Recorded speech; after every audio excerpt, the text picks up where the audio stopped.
de man nga jiit Ibrahima Fall yaa ma ci réew yow de man nga jiit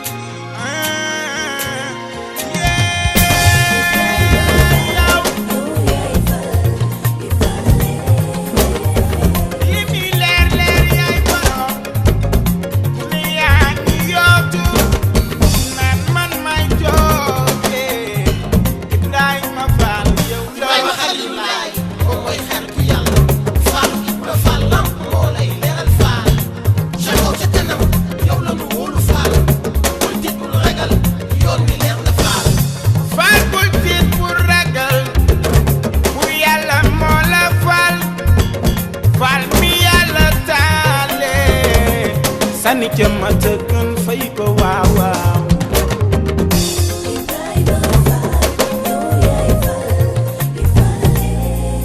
nañu taxaw seen musi jubal jubanti nakal askan wi jëriñ réew mi yeewu fajar liggéey te bañ a naage gëm ne mën naa nekk suñu ko waaje dañoo soxla nit ku bees set loxo xel ni bees soxla doxalin yu yees kenn rek moom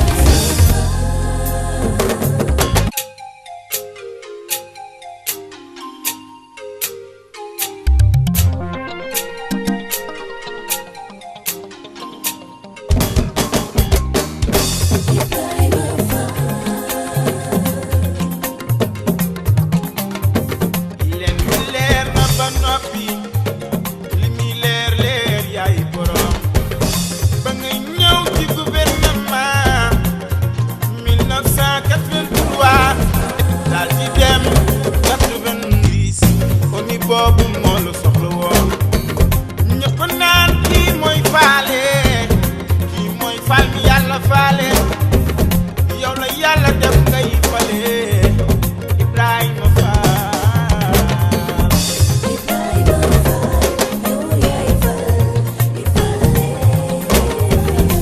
bëgg sa réew moo tax nga taxaw tem ngir suqali sa réew ngir dund yeey ku ne yaa ngi jàmbat courant ñii di jàmbat ndox bi laay ne bu loxoom setee mën na bokk ak mag ña ma sa maag Ibrahima Fall yow mi yàlla fal ngay fale yow la nu soxla yaa matum réew yow de man nga jiit Ibrahima Fall yaa matum réew yow de man nga jiit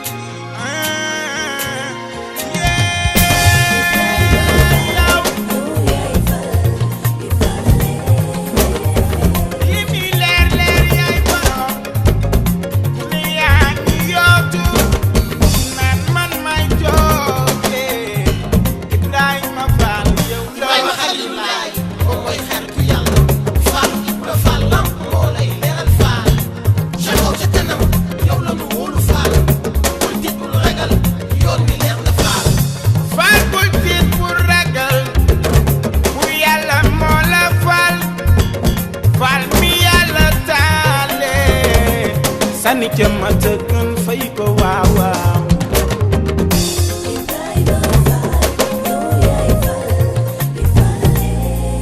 nañu taxaw seen musi jubal jubanti nakal askan wi jëriñ réew mi yeewu fajar liggéey te bañ a naage gëm ne mën naa nekk suñu ko waaje dañoo soxla nit ku bees set loxo xel ni bees soxla doxalin yu yees kenn rek moom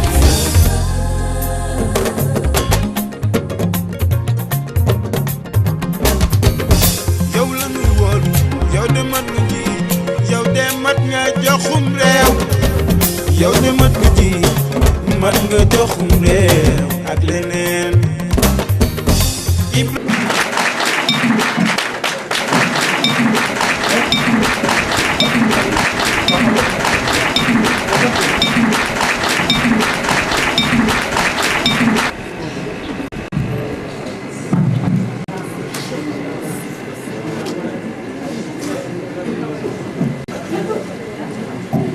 Donc, votre attention, c'est la conférence de presse de donc c'est un nouveau parti dont les membres donc, sont basés en France.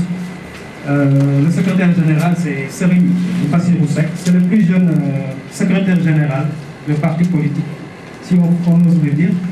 Il est âgé de 26 ans et étudiant de Besançon.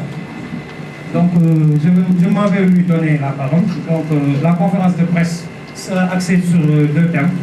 L'orientation politique de Gëm Sa Bopp et les raisons qui ont poussé donc, ce parti à soutenir Ibrahima Fall, candidat déclaré à la présidentielle de 2012. Donc, je vais laisser la parole à Serigne Bassirou Seck. Vous avez la parole. wa annal jannata haqqun wa anna an-nara haqqun wa anna as-sa'ata hatiyatun la rayba fiha wa anna Allah yab'asu man fi qubur. Les 5 conditions qui permettent d'attester qu'une personne a de la croyance. Après cela aussi, je pense qu'il a rempli ce que devait faire un musulman sur terre pour avoir le paradis. C'est qad aflaha al-mu'minun allazina hum fi salatihim khashi'un wallazina hum 'anil lahwi mukhrilun والذين هم للزكاة فاعلون والذين هم لفروجهم حافظون jusqu'à arriver à الذين يريدون الفردوس هم فيها خالدون. C'est pour cela nous espérons qu'il ira au paradis, Inch'Allah, s'il plaît au bon Dieu. Je vais démarrer sur l'objectif du jour, qui est la conférence de presse de notre parti dénommée Gëm Sa Réew. Madame, Messieurs les journalistes, les membres de Gëm Sa Réew, chers invités, bonsoir. Merci d'avoir bien répondu à cette conférence de presse de lancement des activités de notre parti Gëm Sa Réew. Le parti Gëm Sa Réew, qui signifie en français croire en son pays, s'inscrit dans une dynamique de réforme de certaines pratiques, que ce soit culturelles, sociales, politiques et religieuses, pour inciter les citoyens sénégalais à s'impliquer de façon décisive à la construction de leur pays, dans un esprit de saine émulation. Créé le 18 février 2009, Gëm Sa Réew promet d'apporter une dose de rigueur et de responsabilité dans la gestion des affaires publiques. Nous sommes pour une dépolitisation de l'administration publique conforme aux principes de loyalisme et à l'esprit républicain. Nous ne pouvons parler de notre parti sans parler de dopage de la fibre patriotique indispensable aux Sénégalais pour ce qui est de l'ancrage à des valeurs, vertus et façons de procéder qui nous restent propres. N'allons-nous pas appris avec Louis Penseur Senghor qu'il faut l'enracinement avant l'ouverture? Parlant de la reconversion écologique de l'économie, Gëm Sa Réew propose d'unités de production, de transformation et de commercialisation des produits bio dans des zones ciblées. Cela se ferait naturellement selon les spécificités des zones concernées. Une exploitation plus judicieuse de nos ressources s'avère plus que jamais nécessaire. La valorisation ainsi que la promotion de nos tenues vestimentaires ne doivent pas être en reste. Il en est de même pour ce qui est de la consommation locale.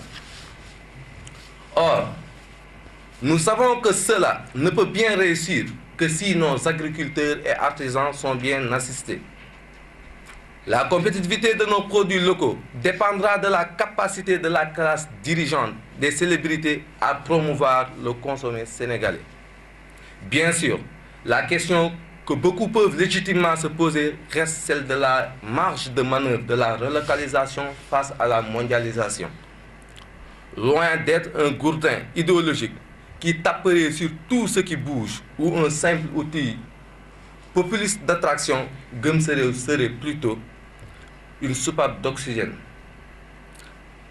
Face à une certaine désespérance, une certaine errance, notre credo sera de combattre la corruption, d'offrir une meilleure condition de vie aux Sénégalais, de développer l'agriculture, d'améliorer le cadre de vie de nos prisonniers, contribuer à réduire le coût de la vie.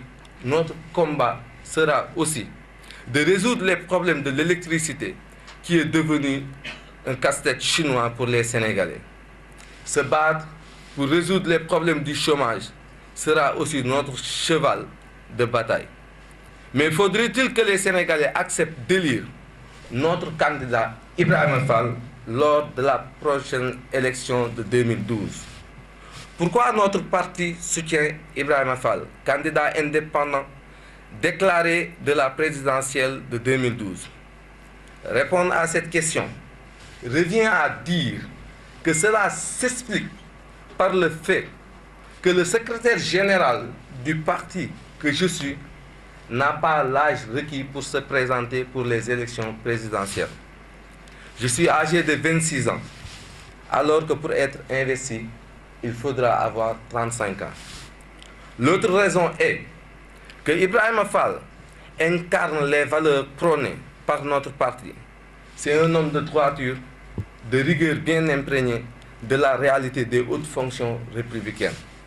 Professeur de droit public et de droit constitutionnel à la faculté de droit et des sciences économiques de l'université Cheikh Anta Diop en 1972, doyen de l'UCAD de 1975 à 1981, ministre des Affaires étrangères du Sénégal de 1984 à 1990. Il est d'une expérience avérée. Il a participé à l'élaboration de la Charte africaine des droits de l'homme et des peuples de l'OIA. Le 19 juillet 2002, l'ONU le nomme représentant spécial pour la région des Grands Lacs et sous-secrétaire général aux affaires publiques.